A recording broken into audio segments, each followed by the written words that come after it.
The wind from the Colorado peaks blew with a force that seemed determined to tear the old shingles from the roof of Michael's cabin. The snow-covered streets outside were empty at this hour, keeping a heavy silence broken only by the creak of a poorly closed shutter and the distant sound of an icicle falling from the gutters. Winter in that small town had no mercy. It seeped into your bones and made your fingers numb, even inside the house.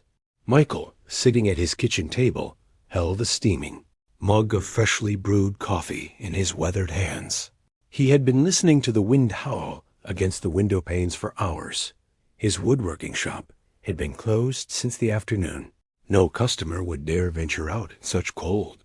His hands, calloused from years of working with wood, now rested motionless on the mug. He thought about his daughter, so far away in New York City, and how empty his house had been since she left. The clock read nearly 11 p.m. when a sharp knock at the door startled him from his thoughts.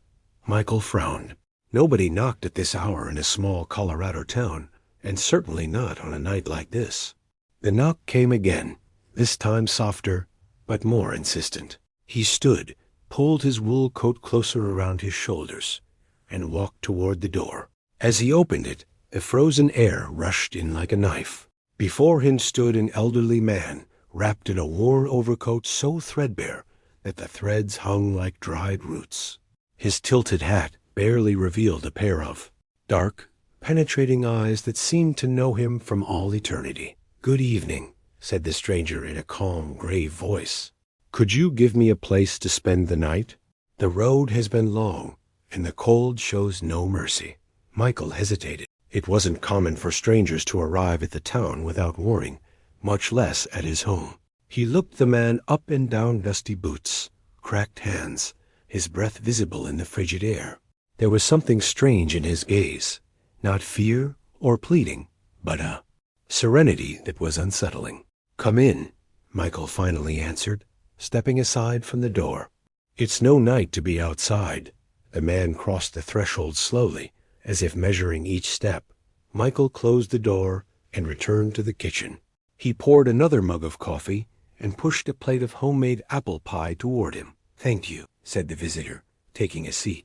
"You have a warm home. Warm as you can call it anyway," Michael replied with a half-smile. "But there's some warmth here." For a moment, the silence was comfortable. Outside, the wind continued to roar, pounding against the wooden window frames. The man took a sip of coffee and closed his eyes as if drinking something more than a simple beverage. "Where do you come from?" Michael asked. "From very far," he replied, "though sometimes it doesn't matter where we come from, but where we're going." Michael raised an eyebrow, but didn't push further. There was a tone in his words that made him feel observed in a different way, as if the man knew more about him than any neighbor would. And as the clock marked the slow passage of the night, Michael didn't imagine that this encounter would be the beginning of something that would change his life forever. Subscribe to discover the rest of this story that might touch your heart in unexpected ways. The wind outside continued singing its icy song, and in the kitchen, two men shared coffee, silence, and a mystery that was just beginning to germinate. The man settled into his chair as if he had been waiting for this moment for hours.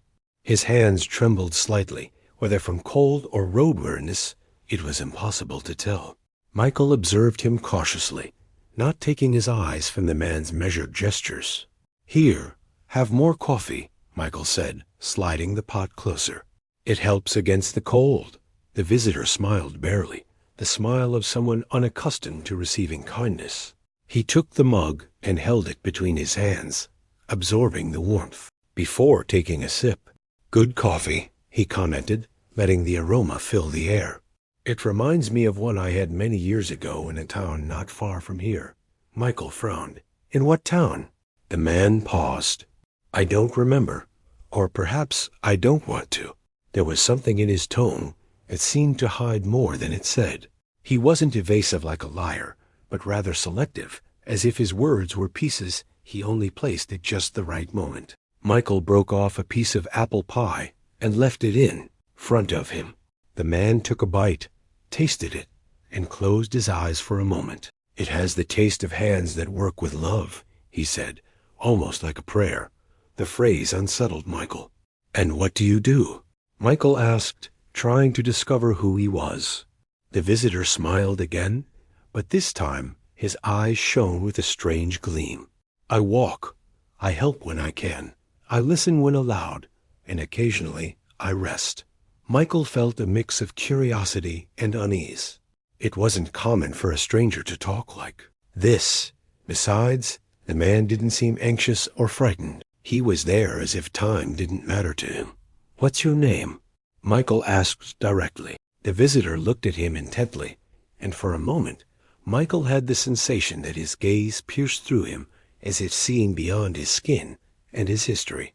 "Names change depending on who says them," he replied. "Tonight you don't need me to have one." Michael didn't know what to say.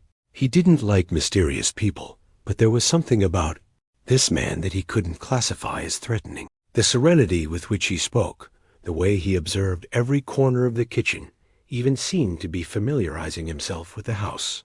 "Have you been here before?" Michael asked without thinking. The man set his mug on the table and stroked the edge of the wood as if recognizing the marks of time. "Perhaps, or perhaps in a place very much like it." The silence that followed was thick, but not uncomfortable. Outside, the wind hit harder, and the wood in the fireplace crackled, filling the air with the smell of burning wood. "You have a home that holds stories," said the visitor, almost in a whisper. Michael watched him, wondering what stories a man who claimed to have no name could know. The night advanced slowly. Between sips of coffee, the visitor told small anecdotes about dusty roads, rivers he had crossed on foot, and sunrises in places where the sky seemed bigger. He never said exactly where he had been or where he was going, but his words carried a weight that commanded attention. Michael, without realizing it, began to relax. There was in that voice a calm that made you forget the cold. However, in the back of his mind, something told him that this man brought with him more than just stories. When finally the visitor set the pie on the plate, Michael had the strange certainty that that night would not end like any other. Something had installed itself in his house, invisible but present, like a seed beginning to germinate in silence. The dawn arrived wrapped in a dense fog that seemed to cling to the streets like a damp blanket. Michael woke early, moved by the habit of opening his workshop before others. But that morning the first thing he noticed was the silence. He heard no footsteps or voices, only the dripping of water accumulated on the roof, falling onto the courtyard.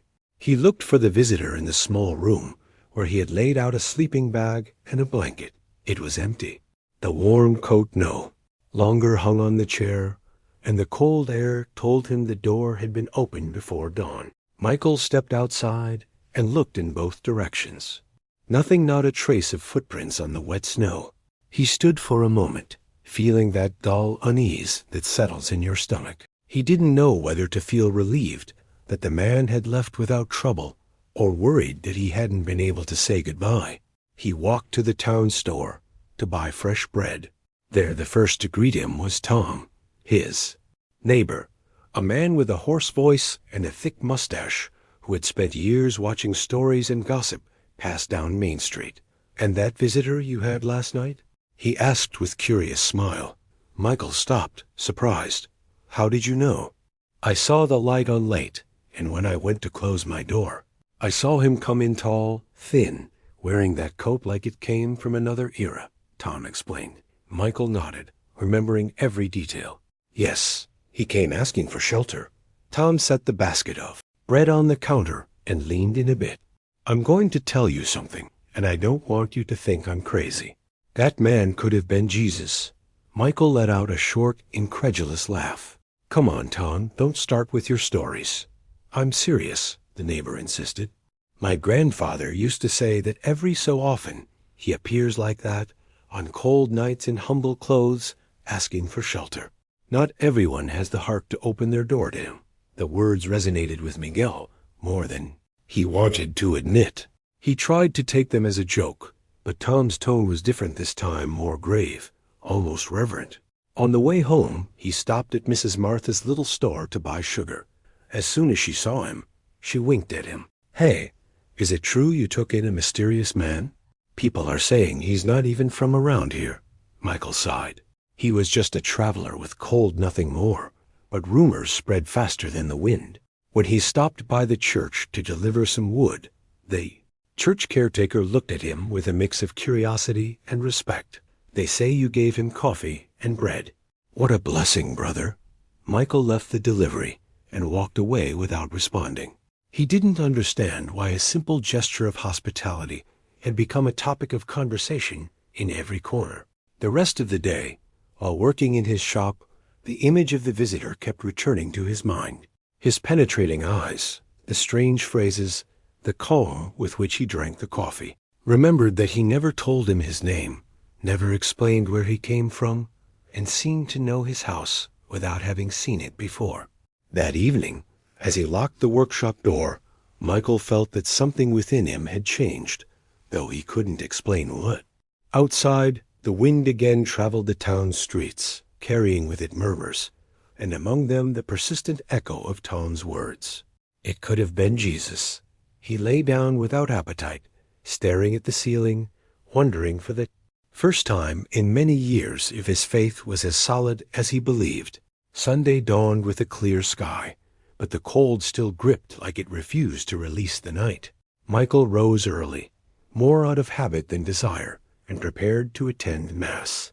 He rarely missed it, although in recent years his faith had been pushed aside by routine and by wounds that never healed since the death of Elizabeth, his wife. On the way to church, he ran into Mrs. Martha, who smiled mischievously. "They say even saints have visited your house," she joked. Michael forced a laugh, but the phrase stuck with him. Entering the temple, he noticed curious looks. It wasn't just a rumor. It was a story growing with every voice that told it. He sat in his usual pew at the back and listened to Father Julian speak about the passage from Matthew 25. "For I was hungry, and you gave me something to eat. I was thirsty, and you gave me something to drink. I was a stranger, and you invited me in." The words pierced him like an arrow. He felt it was no coincidence hearing them now. He remembered the times he had closed the door to traveling salesmen or children asking for treats at Halloween. He also remembered his daughter's cold voice when she said she would stay in the capital and only come back to town on rare occasions. At the end of Mass, Tom caught up with him. "I'm serious about this, Michael. Not everyone would have the courage to open that door. Many would have left him outside. I don't know if it was courage or simple instinct," Michael replied.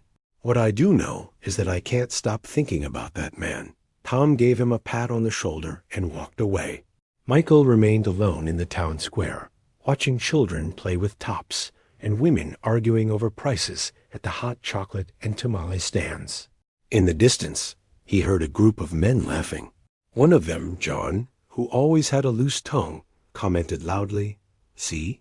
Now Michael thinks he's a saint for giving coffee to a stranger." The group's laughter burned inside him. He didn't respond, but clenched his fists. He walked back home with a heavy heart. In the solitude of his kitchen, he poured himself another cup of coffee and sat staring at the cold fireplace. Father Julian's words and John's mockery mixed in his head. He didn't know what to think. Had he done something special, or simply a common gesture that everyone was exaggerating now? The image of the visitor returned again and again, the serenity in his face, the way. He held the mug, as if grateful not only for the drink, but for the very act of sharing. And with that image came Elizabeth's voice in his memory, reminding him of that phrase she used to repeat. "You never know if who knocks on your door is an angel in disguise." Michael sighed and rested his forehead in his hands. He didn't want to admit it, but something in that experience was stirring things he had buried. His dormant faith, forgotten compassion, the idea that he could still open his heart without fear of losing. That night, as the cold seeped through the window cracks, he promised himself to be more attentive, not only to the people who came to his door, but to the small gestures that might be signals. What he didn't know was that this promise would soon be tested in ways he never could have imagined. Monday began with a gray sky and light mist that dampened her clothes in minutes.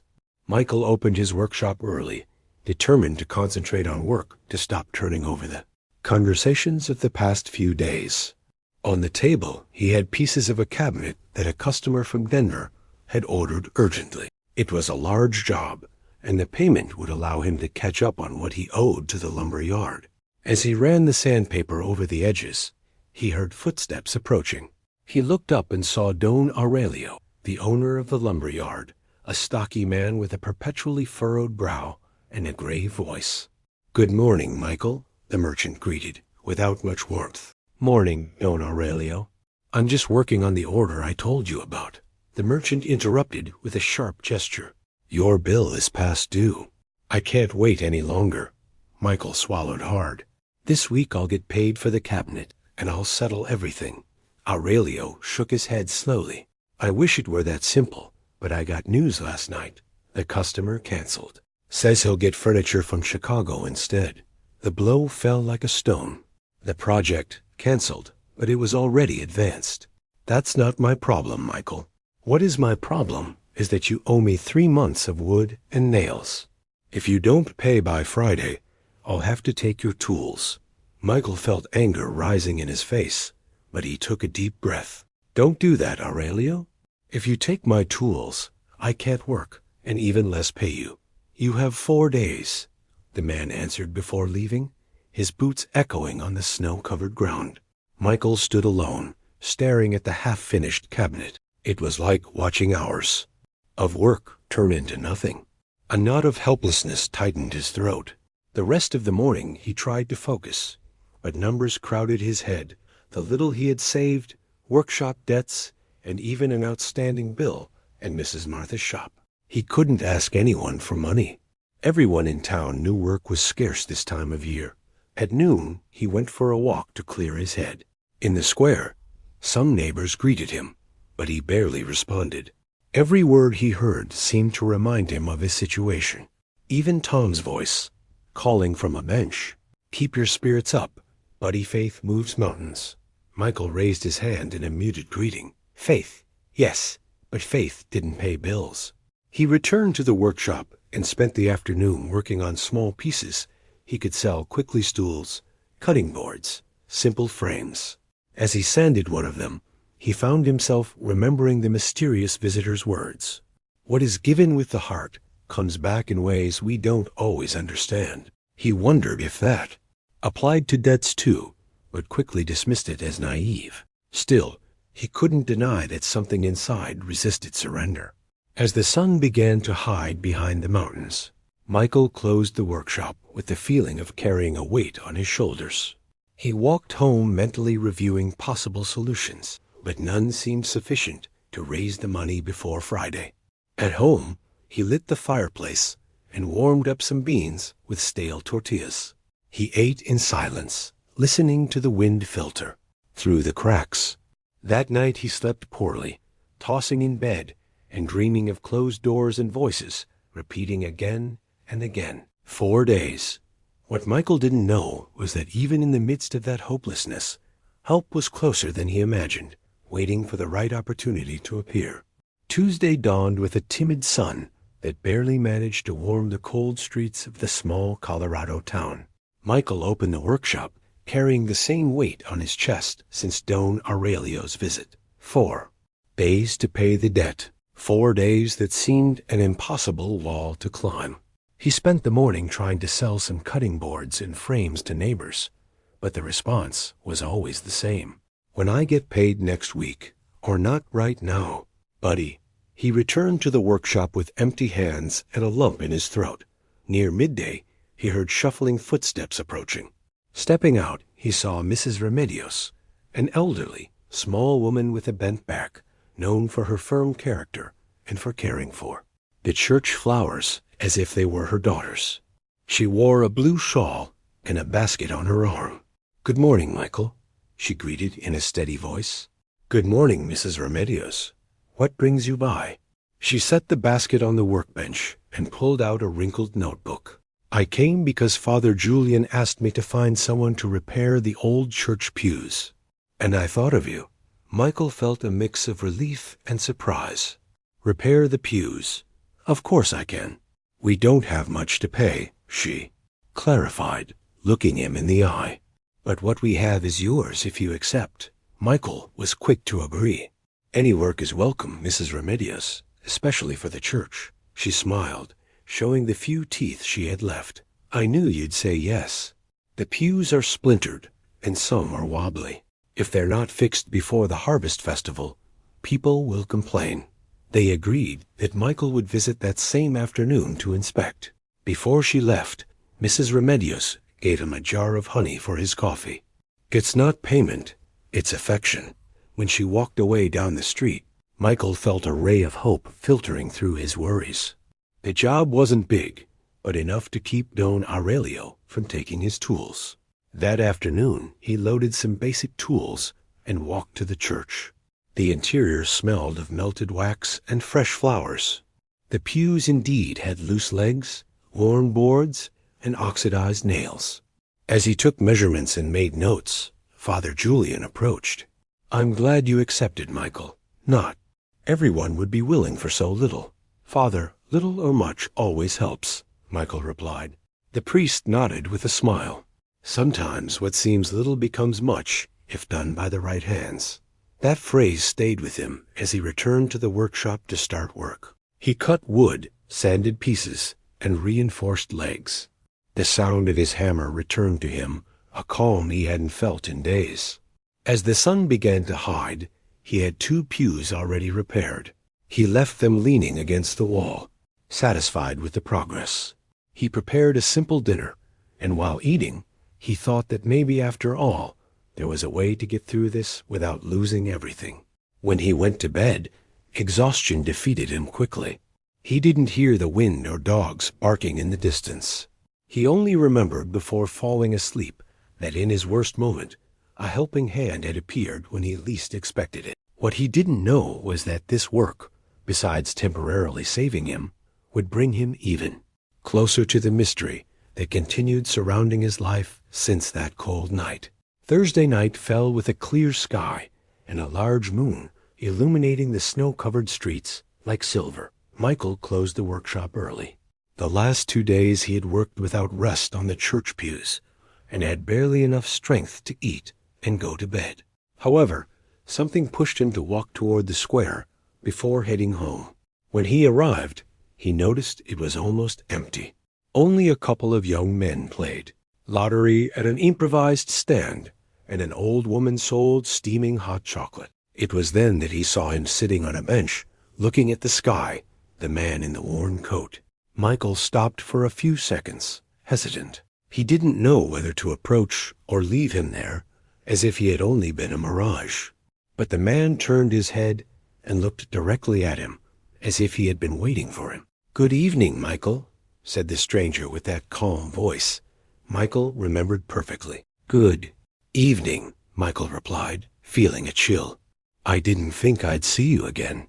"I knew we would meet again," the visitor answered. Michael sat beside him. From here, the view of the square was peaceful streetlights lit, the smell of hot chocolate mixing with fresh bread from the nearby bakery. "Last time you left without saying goodbye," Michael said. "Sometimes goodbyes aren't necessary," the visitor answered. "What matters is what remains in the heart." There was a brief silence. Michael realized he wanted to ask him so many things: who he was, where he came from, why he spoke like this. But instead he asked, "What brings you here now?" The man looked at him calmly. "The same things that brought me to your door, the road, the cold, and perhaps something more." Michael raised an eyebrow. "Something more?" "Perhaps," said the visitor without more detail. "Tell me, how is your faith these days?" The question surprised Michael. "I don't know," he replied, looking down. "I've been busy with problems, debts, things of life." "Sometimes problems are the tools with which the soul is carved," the man commented. "Like you work with wood, you cut, sand, shape, and in the end something new emerges." Michael observed him intrigued. "You speak as if you've known me all my life." "Perhaps I know you more than you imagine." A strange tingling ran down Michael's spine. He wanted to insist, but the man changed the subject. "How is your work?" repairing pews for the church. It won't save me from all my problems, but at least I won't lose my tools. The visitor nodded. That's good. Never underestimate what your hands can build, even if it seems small. The conversation continued for a while longer, alternating silences and phrases that to Michael seemed to have double meaning. They weren't empty conversations. Every word the man spoke seemed to seek a place in his memory. When the church tower clock struck 9, Michael realized the cold was beginning to bite. We should go. There. Aren't blankets enough out here? The visitor smiled. I always carry my coat with me, he said, touching his overcoat. They walked together several blocks. At the corner where Michael needed to turn toward his house, the man stopped. We'll meet again soon, Michael. And when that happens, perhaps you'll understand what you can't see now. Without giving him a chance for more questions, he walked away down a side street. Michael stood watching his figure fade into the darkness, feeling the same sensation as the first night, that this man carried a mystery impossible to ignore.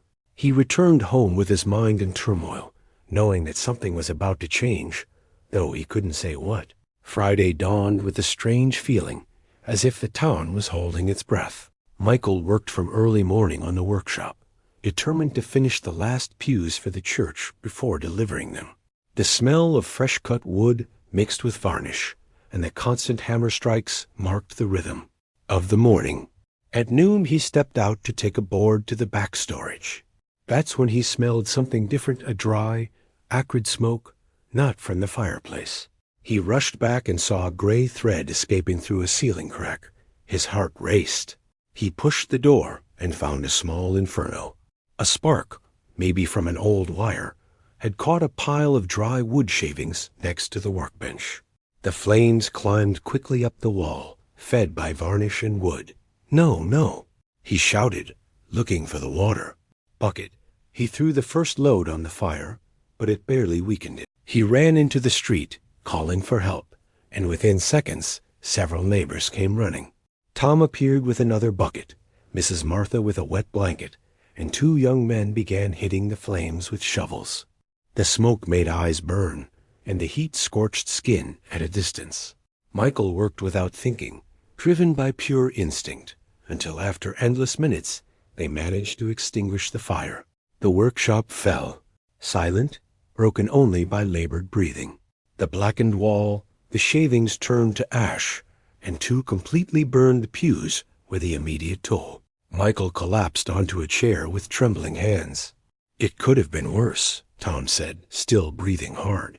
If you hadn't been here, the flames would have taken everything. Michael nodded, but inside he felt an unbearable weight. 2 days of work had gone in minutes, and worst of all, he'd have to redo the pieces without time or spare resources. Mrs. Martha put a hand on his shoulder. Take heart, son. Wood burns, but hands remain. The phrase struck him strangely, as if he'd heard something similar before. He remembered the visitor's words in the square. What burns isn't always lost. A chill ran through him. Thank you all for helping, he finally said with a hoarse voice. Slowly the neighbors left. Michael stood alone, staring at the fire marks like wounds on his own body.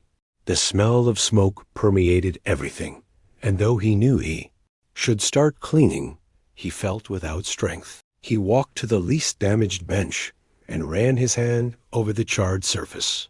Any other piece would have gone to the dump, but in that moment, he thought that maybe he could still salvage something. It wouldn't be perfect, but it could serve. That afternoon, instead of giving up, Michael started working again, not with the desperate speed of before, but with a strange calm. Each hammer strike, each saw cut was a reminder that he was still standing. As night fell, exhaustion forced him to stop. He looked at the half-destroyed workshop and felt a mix of sadness and pride. The fire had devoured part of his work, but not his will. As long as he had these hands and some wood, he could still rebuild what was lost.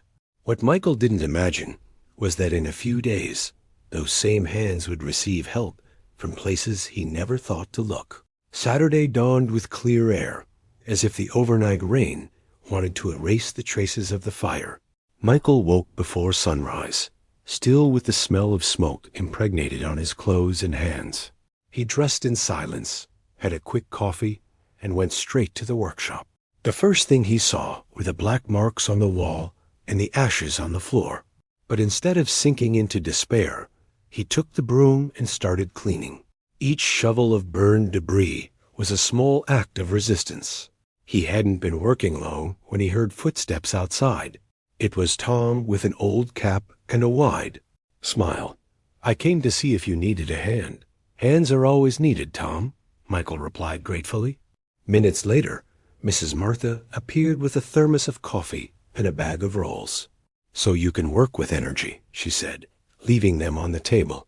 And so, one by one, more neighbors began arriving, the Rivara brothers with extra boards, Lupita with nails and screws. Even two young men Michael barely knew brought a can of paint forgotten in a warehouse. Michael felt overwhelmed. "I don't know how to thank you all." "You don't think. You just do it," replied Mrs. Remedios, who had arrived with a bunch of flowers to ward off sadness. "That's how we are in this town." With all those hands, the work progressed quickly. They repaired the wall, sanded new boards for the pews, and straightened the space so Michael could keep working without tripping over debris. The sound of hammers and saws mixed with laughter and conversation. During a coffee break, Tom commented, "You know, Michael, sometimes people need a reason to come together. Today that reason was you." Michael smiled, though with a lump in his throat. He wasn't used to receiving so much support. He'd always been one to solve things alone, without asking for help. But that day he understood that allowing others to help didn't make him weak. By mid-afternoon, the workshop seemed different, not just cleaner and repaired, but filled with a different energy. Michael returned to work on the pews with renewed determination. While some neighbors offered to sand or hold pieces, Mrs. Remedios quietly approached and handed him an embroidered handkerchief to dry sweat and to remember you're not alone. He put it in his pocket, feeling those words carved deeper than any hammer strike. When the sun began to set, most people said goodbye. Michael stayed a while longer, refining details. In the silence that followed, he thought about how a place that seemed defeated in the morning now had new life, and he couldn't help but remember the mysterious visitor again. His words echoed in Michael's mind. "Never underestimate what your hands can build, even if it seems small." It was as if that man knew this moment would come. He closed the workshop late at night with aching hands but a light heart. Walking home, he saw the lit square, and in the distance thought he saw a figure in a worn coat sitting on a bench. He blinked, and it was gone. He said nothing, but smiled to himself. Maybe it was his imagination, or maybe not. Sunday morning found Michael adjusting the back of one of the finished pews when he heard a soft knock on the workshop door. Opening it, he found Tom with his hands in his pockets and an expression he hadn't seen before, a mix of intrigue and seriousness. "Got a minute?" he asked. "Of course. Come in." Tom entered, looked around as if making sure no one else was there. Then he said quietly, "I need to tell you something about that man you took in that cold night." Michael looked at him carefully. "Go ahead." "The night I saw him enter your house, I went out later to leave a bag of grain at the church. And there he was, sitting in the front pew with his head bowed like he was praying." Michael frowned. "And what's strange about that?" "That's not what's strange. The strange part is I stayed to wait for him, and when the church tower clock struck midnight, I saw him stand up, walk to the altar, and disappear." Michael let out a nervous laugh. "Disappear? Like he just vanished?" "Literally. Walked toward the wall behind the altar, and nothing. No door, no shadow. He was just gone." The carpenter fell silent. He'd known Tom for years. The man could exaggerate stories, but never invented something so concrete. "Are you sure about what you saw?" Michael insisted. "More sure than my own name, and I'm not the first who's seen something like that. My grandfather used to tell me that about 50 years ago, during another cold night, a man in a worn coat entered the church and disappeared the same way. Nobody knew who he was, but since then it was said to be an apparition. Michael felt a chill remembering the penetrating stares of the visitor and the phrases that seemed to know him from within. "Why are you telling me this now?" Tom sighed. "Because I think it wasn't coincidence that he knocked on your door. And because if he appears again, I want you to be ready." "Ready for what?" "To listen to what he has to say. Some people receive visits that change their lives, Michael. Don't let them pass by like they're just anything." The conversation floated in his head all day. While sanding and assembling pieces, he kept imagining the scene described by his neighbor, a man in the worn coat, standing in the darkness of the church, walking to the altar, and fading away. In the afternoon, determined to follow some lead, Michael took a walk to clear his mind. He passed in front of the church and stopped for a few minutes looking at the closed door. He felt a strange urge to go in, but didn't. Instead, he kept walking to the square, where the crisp mountain air seemed to want to clear his thoughts. The rest of the day passed in a deceptive calm. Tom's words kept hitting inside him. It wasn't coincidence. He wondered if maybe all the recent difficulties, the debts, the fire, even the unexpected help, had some hidden meaning he still couldn't see. When night came, before closing the workshop, Michael lit a candle and placed it on the bench he had been working on. He wasn't sure why he did it, but it seemed like a necessary gesture, as if somehow he wanted to invite that mysterious visitor to return. While watching the small flame, he felt that the waiting was just beginning. Monday dawned colder than usual. A frost covered the roof, and the ground sparkled under pale light. Michael woke with a strange pain in his joints and a heaviness in his chest that made breathing difficult. He thought it was accumulated tiredness, but as the morning advanced, his body sent clearer signals: chills, fever, and cold sweat drenching his forehead. He tried to keep working in the workshop, but when he lifted a board, he felt his strength abandoning him. He leaned on the table to keep from falling and understood he couldn't continue. He closed the workshop and walked unsteady until home. Each step seemed to weigh double, and the cold air scraped his lungs. At home, he lit the fireplace to warm himself and wrapped himself in 2 blankets. The fever caught him quickly, pulling him into a state between sleep and waking. In the middle of that delirium, he saw him. The visitor was there, sitting beside his bed, observing him with a serenity that didn't fit the urgency of the moment. "Your work still isn't finished," he said in a firm but soft voice. Michael wanted to ask what that meant, but heat and exhaustion dragged him back into unconsciousness. When he opened his eyes again, there was no one. A knock at the door made him react. With effort he stood and opened it. It was Mrs. Remedios, holding a pot wrapped in cloth. "I saw you close the workshop early and knew something was wrong. It's just a cold," he tried to minimize. She looked at him sternly. "With this cold, a cold poorly cared for becomes something worse. Come on, lie down. I brought chicken broth and chamomile tea with honey." Michael obeyed without protest. While eating slowly, Mrs. Remedios began telling him stories about when her late husband got sick and how in those days she understood that caring for someone was also a form of love. "Life, Michael, is lived serving others. We're not here to keep everything for ourselves," she said as she adjusted his blankets. The words echoed deeply. He remembered all the hands that had helped him after the fire, neighbors who had brought wood, coffee, nails, and now her caring for him like family. For 3 days, Mrs. Remedios came every morning to check on him, bringing hot food and remedies.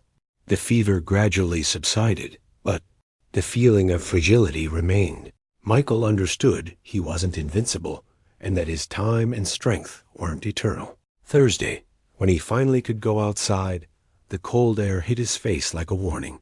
He walked to the workshop and found it as he had left it, with tools in their place and pews waiting to be finished. He sat for a moment, breathing deeply. The memory of the visitor and his phrase remained present. "Your work still isn't finished." Michael didn't know if he meant the pews, the workshop, or something bigger he still couldn't see, but he was clear that if there was work to finish, he had to gather strength to do it.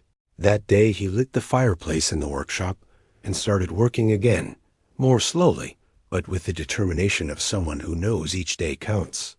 What he didn't imagine was that the next step in that work would bring him closer than ever to the true meaning of his encounter with that mysterious man. Friday dawned clear with a sun that lit the mountains and made drops of dew shine on metal roofs. Michael felt stronger after the days of rest, though still with some tiredness in his body. Entering the workshop, he observed the already repaired pews, and a thought installed itself with force. He didn't want to limit himself to fulfilling the order. He wanted to leave something that would transcend. That same day, when he brought the finished pews to the church, he approached Father Julian. "Father, I was thinking, what would you say if I made a special pew for the altar? Something different that symbolizes hope." The priest looked at him surprised. "Michael, that would require more time and material." "I know," he replied. "I'm not asking for extra pay. I want to do it as a promise." "A promise? To whom?" Michael hesitated for a second. "To myself, and perhaps to someone else." The priest smiled, understanding more than Michael was willing to say. "Then go ahead. The church always has room for an act born from the heart." That same afternoon he started working. He selected pine boards he had saved for a special project and sketched a different design from any other he had made, curved back with carved wheat and olive branches, symbols of life and peace. In the center, he planned to place a small cross inlaid in darker wood. As he worked, neighbors passing by the workshop stopped curious. Lupita brought a jar of varnish she had left over. The Rivera brothers donated a couple of new boards. Mrs. Martha brought sweet bread so he wouldn't work on an empty stomach. The workshop filled with voices, laughter, and the constant sound of tools. Michael noticed that without planning it, that promise was becoming a collective project. Each person who helped left something of theirs in the work: a nail, a brushstroke, advice. When night fell, Michael was sanding the back when he heard firm footsteps behind him. He turned, and there stood the visitor in his worn coat, standing in the darkness, observing in silence. "You came back," Michael said without surprise this time. "I never fully left," the man replied, approaching. He stopped in front of the pew and ran his hand over the wood as if he could read its history. "It's good work, but what makes it special isn't the wood, but the hands that touch it and the hearts that wait for it. It's not just a pew," Michael clarified. "It's something I want to leave for the church and the town." The visitor smiled, and for the first time, Michael noticed in his expression profound warmth. "Then don't forget that each mark, each cut is part of a message." Without asking permission, the man took sandpaper and began working beside him. He did it in silence, with precise movements, as if he knew every fiber of the wood. Michael didn't know how much time passed. He only knew that having him there made everything feel lighter. When he looked up, the visitor was already gone. The sandpaper rested on the table, and on the pew's back, Michael noticed a detail in one of the carved wheat stalks that he didn't remember doing a tiny circle in the center like a rising sun. He didn't know whether to interpret it as coincidence or signal, but felt the pew was now closer to what he had imagined. Perhaps, he thought, he was also getting closer to understanding why that man had come to his door that cold night. The week that followed was marked by steady work. Michael dedicated every available hour to the special pew for the church, polishing the carvings with patience, and applying layers of varnish that left the wood with warm shine. Each time he looked at it, he felt it wasn't just a piece of carpentry, but a silent message for whoever could read it. On Tuesday, while sanding the final details, he was surprised to find himself watching the workshop door out of the corner of his eye, as if expecting the visitor in the worn coat to appear again to keep working together. But days passed with no sign of him. Friday morning, Michael decided it was time to bring the finished pew to the church. With help from Tom and the Rivera brothers, they carefully transported it down the snow-covered streets. People who saw them pass stopped to admire it. From her shop door, Mrs. Martha commented, "That's not a pew. That's a blessing made of wood. When they placed it in front of the altar, Father Julian walked around it, his hand stopping at the carvings. It's beautiful, Michael, and it has something, I don't know how to say it, something that you feel more than you. See? Michael smiled, but inside felt a pang of nostalgia. He looked around as if somewhere in a corner of the church he would find the visitor watching. He wasn't there. That night, after closing the workshop, Michael walked through the square, hoping to see him on his usual bench. There were only a couple of young men playing guitar and an elderly couple walking hand in hand. No trace of the man in the warm coat. The following days, Michael discreetly asked neighbors if they had seen him. Answer was always the same no. Nobody remembered crossing him in the streets in more than a week. Even Mrs. Remedios, who seemed to know everything that happened in town, shook her head. Son, that man came for a reason. If he's not here, it's because his purpose was fulfilled, or he's waiting for another moment to return. The comment left a taste of mystery he couldn't shake. One afternoon, determined to follow some lead, Michael walked to the outskirts by the dirt road heading north. The wind hit his face and clouds were tinted with reds and golds. He found nothing, no footprints, no signs of a camp, no familiar silhouette he was searching for. He returned as darkness fell with the strange feeling that the man's absence wasn't a simple disappearance, but a necessary part of all he was experiencing. At his house he poured a coffee and sat watching it cool on the table. He couldn't help but remember each encounter. The first night, the shared coffee, the phrases that seemed like predictions, the silent work on the pew. It was then that he noticed something. On the shelf where he kept his oldest tools was a small piece of wood he didn't remember seeing before. He took it and saw it had a symbol carved precisely, the same tiny circle inside a wheat stalk that had appeared carved on the pew without him doing it. He didn't know whether to interpret it as a signal or simple coincidence, but something inside told him he hadn't fully lost him. Perhaps somehow this man was still present, and if so, sooner or later he would return. Michael closed the workshop that night with a calm certainty.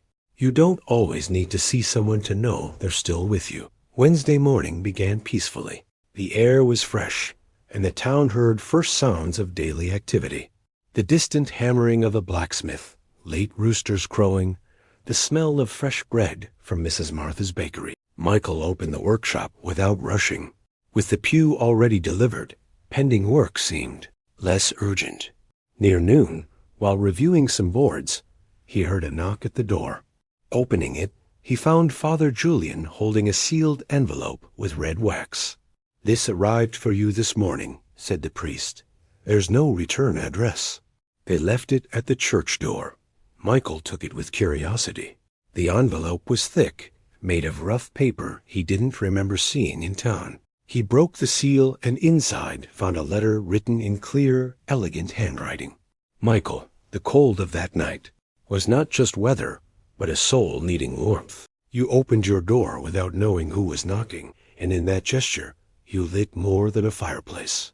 You lit a memory in many, and a hope in yourself. Don't forget that each act born from the heart leaves a mark. Though you don't see it immediately, your work still isn't finished, but you've taken a step that few dare take. The one who was at your door that cold night.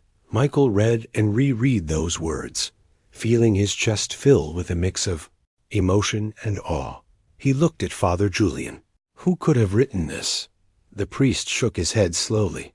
I don't know, but if you ask me, I think you already have an idea. The afternoon passed in silence.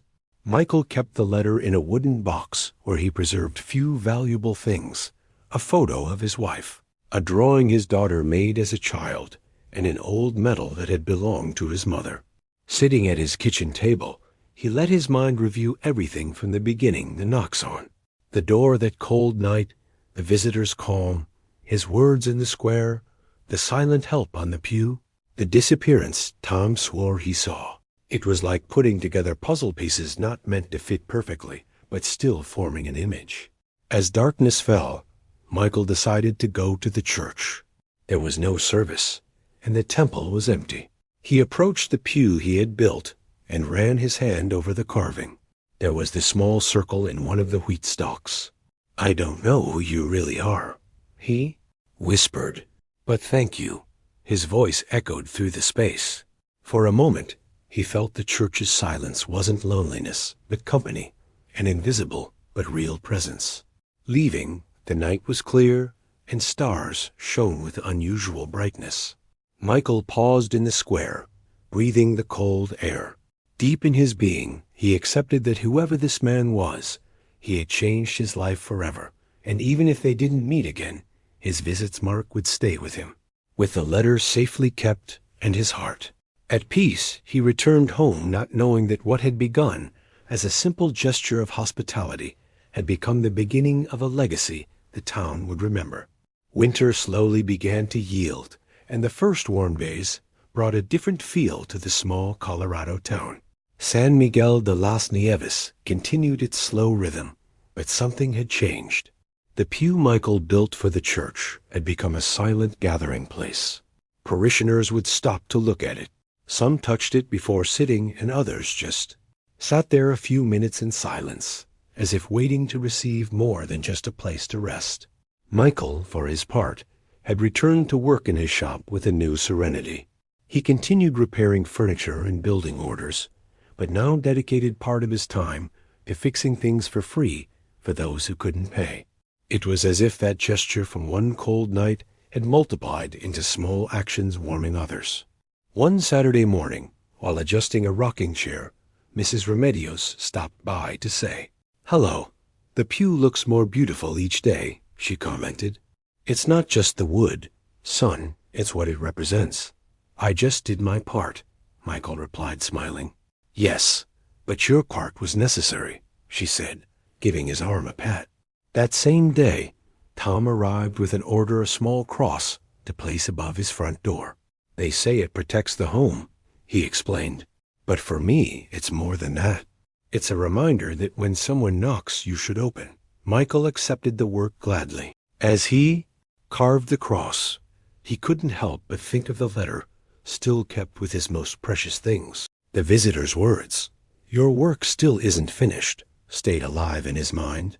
Over time, Michael began noticing something curious. Each time he helped someone, whether repairing old furniture or simply listening to their troubles, he felt the same peace as that night when he opened the door. He didn't know if the man in the warm coat would return, but he had understood that his presence didn't depend on seeing him, but on living according to what he had learned. One Sunday after Mass, Father Julian approached him in the square. "Michael, I want to thank you for what you've done for the church and for the town. Not everyone leaves a mark, but you have." "I just did what felt right," he replied, somewhat uncomfortable with praise. "That's exactly what makes the difference," said the priest, acting without expecting anything in return. That afternoon, sitting in front of his shop, Michael looked at the distant mountains. The sun was beginning to set, tinting the sky with gold and orange tones. He closed his eyes and for an instant seemed to hear a familiar voice, soft and firm. "The door stays open." He didn't know if it was memory or something more, but it didn't matter. He understood it as confirmation. His life wouldn't be the same. With deep peace, he entered the workshop and lit a candle next to the letter. It was his way of keeping alive the light of that encounter. Michael knew that cold nights would return, as they always do in the mountains.